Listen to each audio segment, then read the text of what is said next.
The one strata of people who get most affected by the budget is the salaried class, and it is absolutely essential that they plan their finances in accordance to the budget. Today we'll meet a PR executive, Kunal Kishore, and find out what are his expectations from the coming budget and how does he plan his finances for the coming year. Hi Kunal.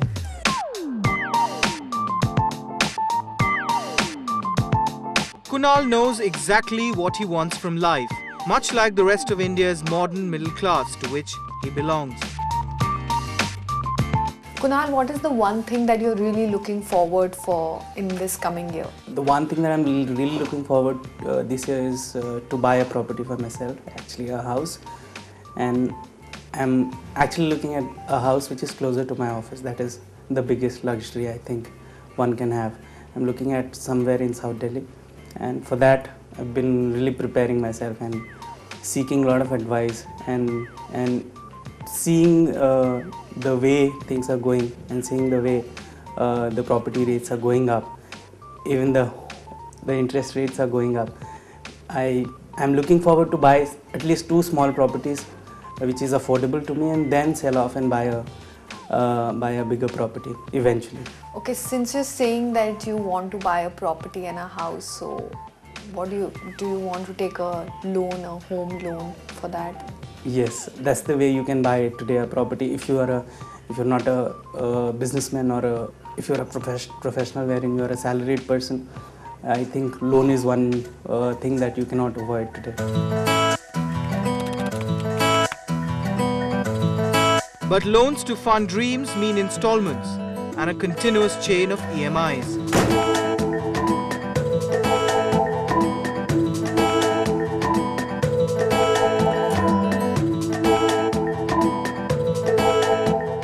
Kunal, you're paying an installment for the car, so how do you think you're coping up with the installment of the car, and what is your expectations from the coming budget as far as this is related?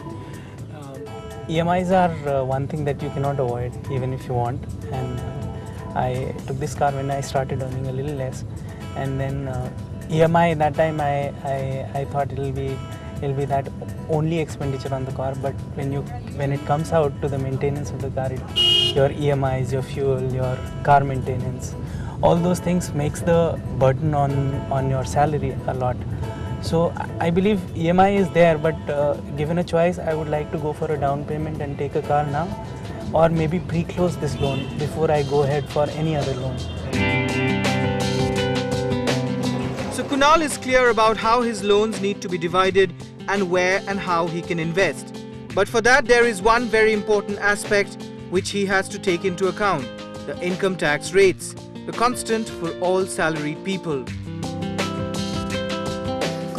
Income tax is one of the major concerns for any salaried person. So how much do you pay in the income tax, and how much do you have to forcibly save for the income tax? Yeah, actually last year I paid about 36,000. However, I think there is certain areas which I believe if it is taken care of, then the income tax burden can little go down.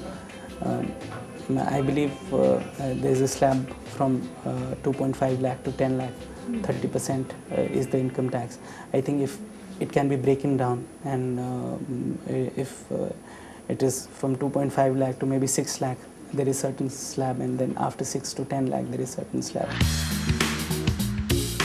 But taxes don't leave us even when we take a break to grab a bite.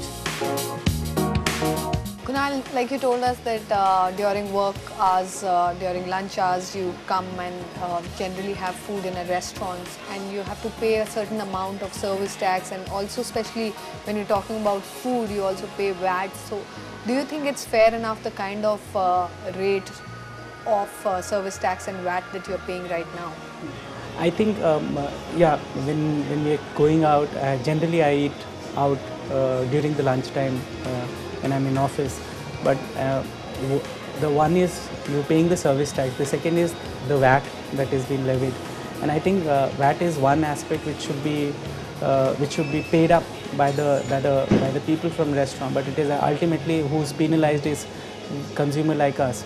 So I think we, at the end of the day, we have the minimum tax that we are paying is 20% of the total bill.